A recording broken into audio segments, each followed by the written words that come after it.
촛불이 아까우니 일찍 잠자리에 들자고 손만 잡고 잘게야. 반드시 손잡고 잠만 자는 겁니다. 불이야, 불이야. 한양 북촌 양반가의 사랑채에서 비명이 터져나왔습니다. 깊은 밤, 과거 시험을 준비하던 22살 선비가 촛불을 켜놓고 졸다가 그만 한지에 불이 옮겨붙은 것이었습니다.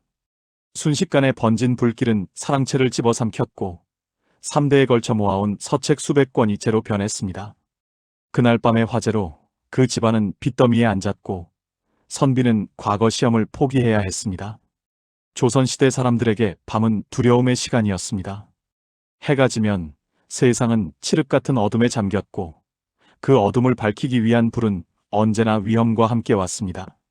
현대인들이 스위치 하나로 환하게 밝히는 밤을 조선의 백성들은 목숨을 걸고 견뎌내야 했습니다. 등잔 하나를 켜는 것조차 쉬운 일이 아니었습니다. 서민들이 사용하던 들기름 한 되의 가격은 쌀 한 되와 맞먹었습니다. 당시 쌀 한 되면 성인 남자 하루 식사량이었습니다. 즉 하루 저녁 등잔불을 켜기 위해 온 가족의 하루 식량을 포기해야 했던 것입니다. 그래서 대부분의 서민 가정에서는 등잔을 아예 사용하지 못했습니다. 양반가라고 해서 사정이 나았던 것도 아니었습니다. 중인 가문 출신의 실학자 이덕무는 자신의 저서에서 이렇게 적었습니다. 밤에 글을 읽으려 해도 기름값이 아까워 촛불을 켤 수 없었다.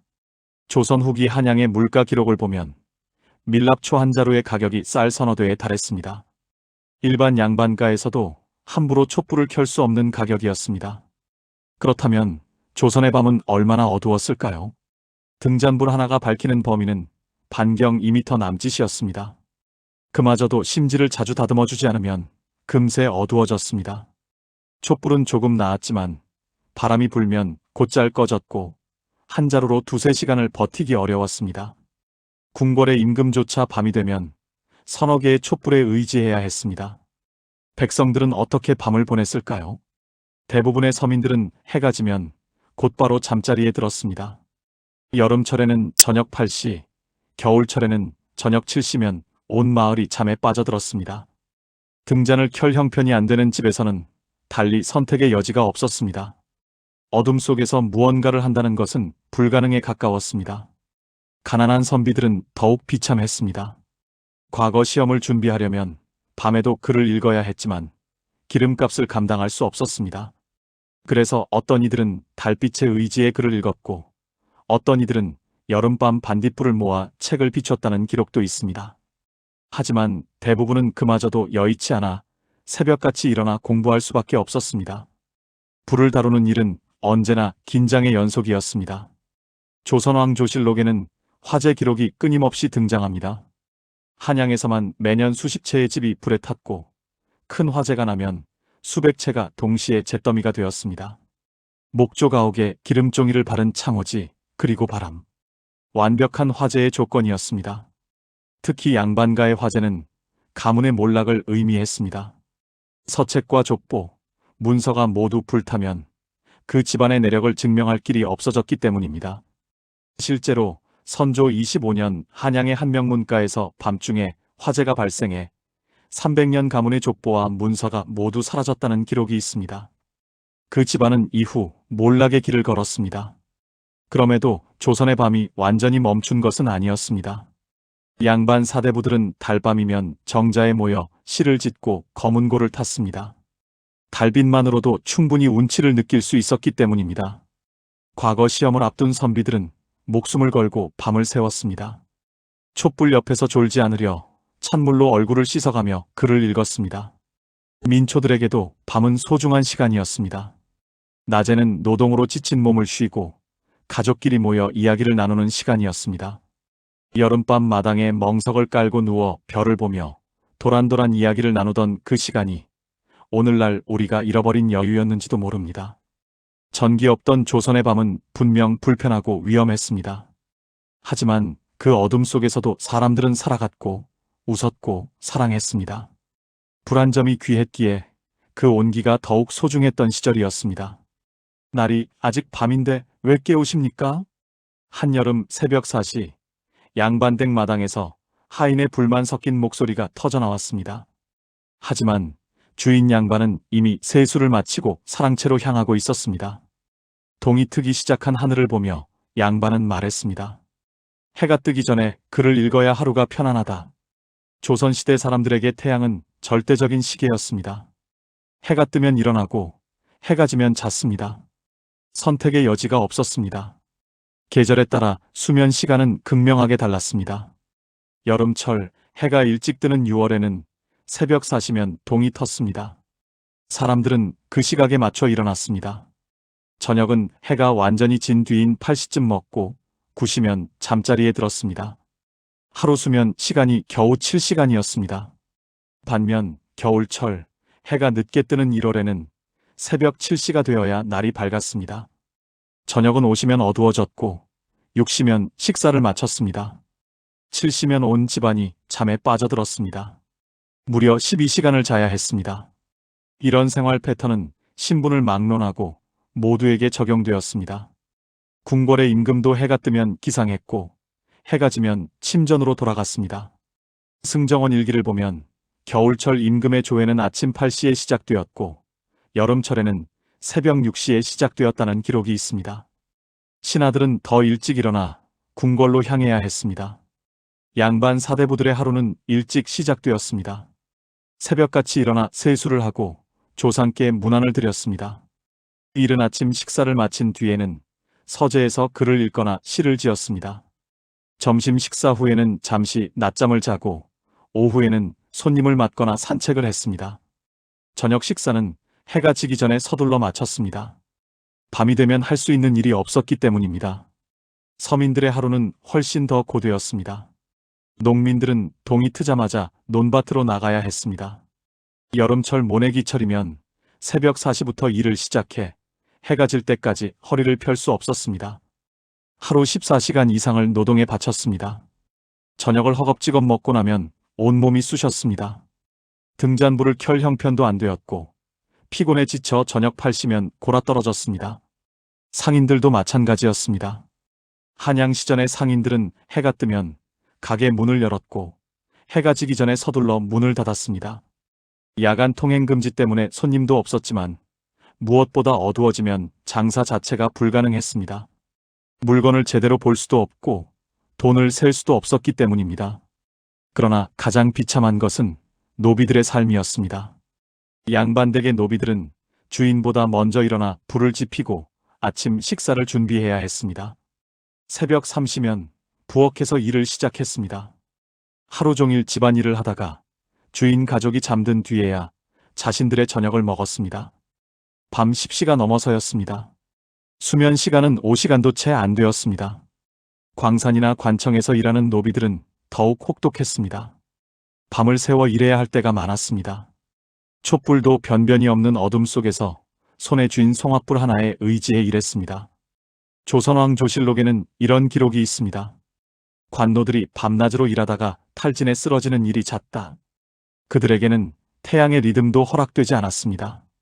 흥미로운 것은 이렇게 자연의 리듬을 따르던 생활이 건강에는 이로웠다는 점입니다. 의서 동의보감에는 일찍 자고 일찍 일어나는 것이 건강의 근본이라고 적혀 있습니다. 실제로 양반들 중에는 90세를 넘기는 장수하는 이들이 적지 않았습니다. 해가 지면 자연스럽게 잠들고 해가 뜨면 일어나는 생활이 인체의 생체 리듬과 맞아떨어졌던 것입니다. 하지만 이런 생활은 개인의 선택이 아니라 강제된 것이었습니다. 밤에 깨어있고 싶어도 불을 켤 수 없었고 일찍 자고 싶어도 노동이 끝나지 않았습니다. 태양이 만든 시간표는 공평해 보였지만 그 안에서 신분에 따른 삶의 질은 천차만별이었습니다. 겨울밤 12시간의 어둠은 양반에게는 긴 휴식이었지만 노비에게는 끝없는 노동이었습니다. 여름 새벽 4시의 햇살은 농부에게는 고된 하루의 시작이었지만 선비에게는 조용히 글 읽을 수 있는 황금 같은 시간이었습니다. 똑같은 태양 아래 사람들의 삶은 이토록 달랐습니다. 사람 잡아라. 통금 위반자다. 한밤중 한양거리에 술라군의 외침이 울려 퍼졌습니다. 20살 청년이 담장을 넘다가 발각된 것이었습니다. 그는 종로에 사는 애인을 만나러 가던 길이었습니다. 술라군에게 붙잡힌 청년은 다음 날 한성부로 끌려가 태형 30대를 맞았습니다. 등짝이 찢어지고 피가 흘렀습니다. 조선에서 밤에 돌아다닌다는 것은 이렇게 목숨을 건 일이었습니다. 야간 통행 금지는 고려시대부터 이어진 제도였습니다. 조선이 건국되면서 더욱 엄격해졌습니다. 저녁 인정 종이 울리면 통행 금지가 시작되었고 새벽 8호 종이 울려야 끝났습니다. 인정종은 보통 밤 10시에 28번 울렸고 8호 종은 새벽 4시에 33번 울렸습니다. 그 사이 6시간 동안 한양의 모든 거리는 죽은 듯이 고요했습니다. 통금의 이유는 명확했습니다. 치안 유지와 화재 방지였습니다. 어둠 속에서는 범죄가 일어나기 쉬웠고 불을 들고 다니다가 화재가 발생할 위험도 컸습니다. 또한 궁궐의 안전을 지키기 위해서도 필요했습니다. 밤에 수상한 자들이 돌아다니는 것을 원천적으로 차단하는 것이었습니다. 술라군은 밤마다 거리를 순찰했습니다. 오부 52방으로 나뉜 한양의 각 구역마다 술라군이 배치되었습니다. 그들은 창과 몽둥이를 들고 거리를 누볐습니다. 통금 시간에 밖을 돌아다니는 사람을 발견하면 즉시 체포했습니다. 변명의 여지는 없었습니다. 처벌은 가혹했습니다. 경국대전에 따르면 통금을 위반하면 태형 30대에 처했습니다. 두 번째는 태형 40대, 세 번째는 태형 50대였습니다. 양반이라고 해서 예외는 없었습니다. 실제로 선조 때 한 양반이 통금 시간에 기생집에서 나오다가 붙잡혀 곤장을 맞았다는 기록이 있습니다. 그는 창피를 견디지 못해 고향으로 낙향했습니다. 특별한 사유로 밤에 다녀야 할 경우에는 통행증이 필요했습니다. 한성부나 의금부에서 발급하는 폐찰이 있어야만 술라군을 통과할 수 있었습니다. 급한 병자를 의원에게 데려가거나 부음을 전하러 가는 경우에만 발급되었습니다. 하지만 그나마도 쉽지 않았습니다. 한밤중에 관청문을 두드려 폐찰을 받아야 했기 때문입니다. 의사들은 예외적으로 야간 통행이 허용되었습니다. 환자를 보러 다녀야 했기 때문입니다. 하지만 그들도 등불을 들고 신분을 밝혀야 했습니다. 의녀들도 궁궐이나 양반댁의 부름을 받으면 밤에도 출타해야 했습니다. 하지만 호송 없이 혼자 다니다가 술라군에게 봉변을 당하는 일도 있었습니다. 그럼에도 불구하고 통금을 어기는 사람들은 계속 있었습니다. 도박꾼들은 한밤중에 몰래 모여 노름을 벌였습니다. 기생집에 드나드는 양반들도 통금 시간을 어겼습니다. 밀회를 즐기는 연인들도 목숨을 걸고 담장을 넘었습니다. 승정원 일기를 보면 통금 위반으로 잡혀온 사람들의 기록이 끊이지 않습니다. 가장 비극적인 사건도 있었습니다. 영조 때 한 선비가 과거 시험 결과를 확인하러 밤늦게 걸어가다가 술라군에게 발각되었습니다. 도망치던 중 어둠 속에서 개천에 빠져 익사했습니다. 그는 실제로 과거에 급제한 상태였습니다. 기쁜 소식을 확인하러 가다가 목숨을 잃은 것이었습니다.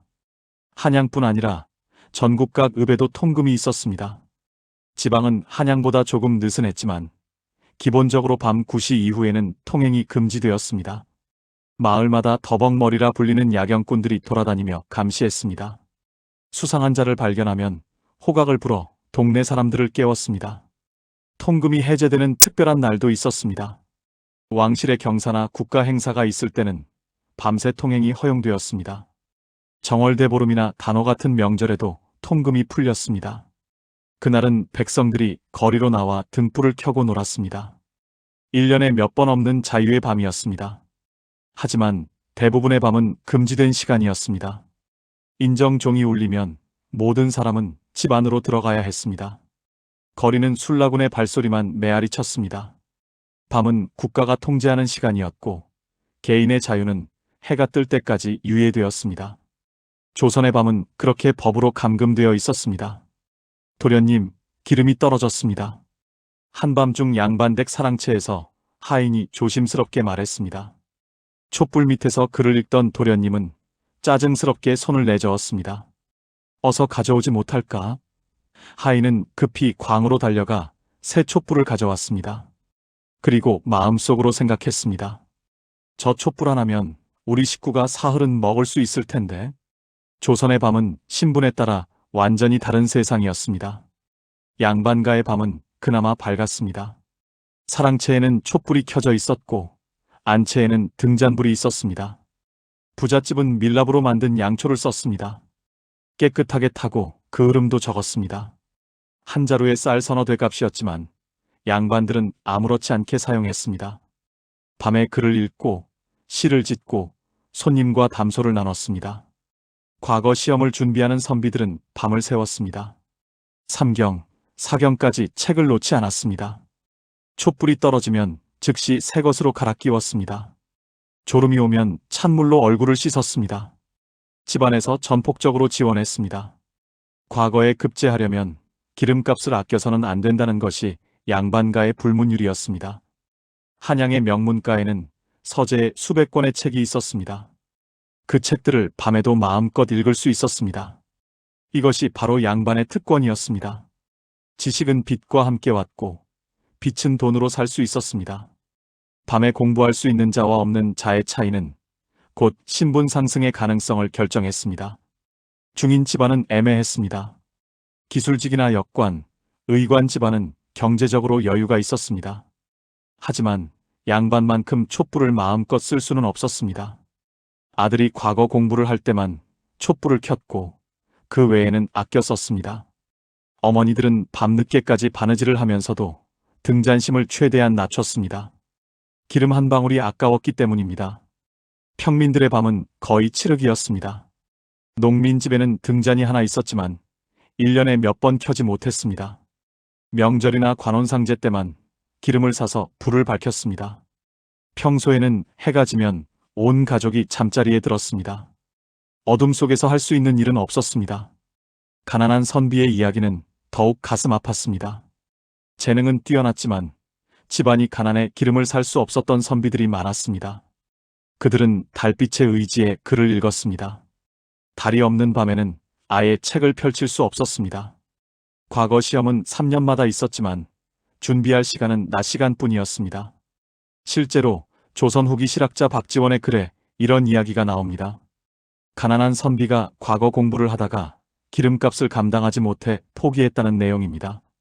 그 선비는 뛰어난 재능을 가졌지만 결국 평생 가난하게 살았습니다. 밤을 밝힐 수 있느냐 없느냐가 한 사람의 인생을 갈랐던 것입니다. 노비들의 밤은 더욱 비참했습니다. 그들은 등잔을 켤 권리조차 없었습니다. 주인 댁의 일을 하느라 밤늦게까지 깨어 있어도 어둠 속에서 손으로 더듬거리며 일해야 했습니다. 부엌에서 설거지를 하고 마당을 쓸고 빨래를 했습니다. 달빛마저 없는 밤에는 손끝의 감각에만 의지했습니다. 양반댁 노비들은 주인 가족이 잠든 뒤에야 자신들의 시간을 가졌습니다. 하지만 그때는 이미 자정이 넘은 시각이었습니다. 피곤에 지쳐 그대로 쓰러져 잤습니다. 새벽 3시면 다시 일어나야 했습니다. 그들에게 밤은 쉼이 아니라 또 다른 고통이었습니다. 궁궐의 나인들도 마찬가지였습니다. 왕족을 모시느라 밤낮이 따로 없었습니다. 하지만 자신들의 처소에는 불 하나 제대로 켜지 못했습니다. 궁궐에서도 촛불은 엄격히 관리되었습니다. 낭비를 막기 위해 사용처와 개수가 정해져 있었습니다. 나인들의 몫은 없었습니다. 빛은 곧 권력이었습니다. 밤을 밝힐 수 있는 자가 지식을 독점했고 지식이 곧 신분이었습니다. 어둠 속에 갇힌 자들은 대를 이어 어둠 속에 머물렀습니다. 촛불 하나의 유무가 한 사람의 운명을, 한 가문의 미래를 결정했습니다. 조선의 밤은 이렇게 불평등했습니다. 달이 밝으니 술 한 잔 들자꾸나. 보름달이 뜬 가을밤, 한 양반이 벗들을 정자로 불렀습니다. 촛불 하나 없었지만 달빛만으로도 충분히 밝았습니다. 술잔을 나누며 시를 읽고 검은고를 탔습니다. 이런 풍류는 촛불로는 낼 수 없는 운치였습니다. 전기 없는 어둠 속에서도 조선 사람들은 자신들만의 밤 문화를 만들어냈습니다. 양반들의 달밤 풍류는 유명했습니다. 보름달이 뜨면 한강변이나 산속 정자에 모였습니다. 달빛 아래에서 시를 짓고 술을 마셨습니다. 청사는 나를 보고 말없이 살라 하고 창공은 나를 보고 티 없이 살라 하네. 성삼문이 사육신으로 죽기 전 남긴 시도 달밤에 지어진 것이었습니다. 달빛은 양반들에게 영감의 원천이었습니다. 정조 임금은 달밤이면 규장각 신하들과 함께 밤을 새웠습니다. 창덕궁 후원의 연못가에 앉아 달을 보며 학문을 논했습니다. 촛불 몇 개만 켜두고 대부분 달빛에 의지했습니다.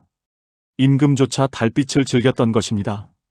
밤이 깊어도 대화는 끝나지 않았습니다. 서민들에게도 밤은 소중한 시간이었습니다. 여름밤 마을 사람들은 정자나무 아래에 모였습니다. 멍석을 깔고 둘러앉아 하루 일과를 이야기했습니다.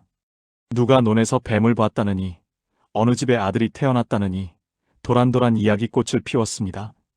별빛 아래의 수다는 촛불 없이도 가능했습니다. 아이들은 여름밤 골목에서 뛰어놀았습니다. 숨바꼭질을 하고 자치기를 했습니다. 어둠이 놀이터였습니다. 달빛이 밝으면 밤늦게까지 놀았습니다. 어른들의 꾸중이 들려와야 집으로 돌아갔습니다.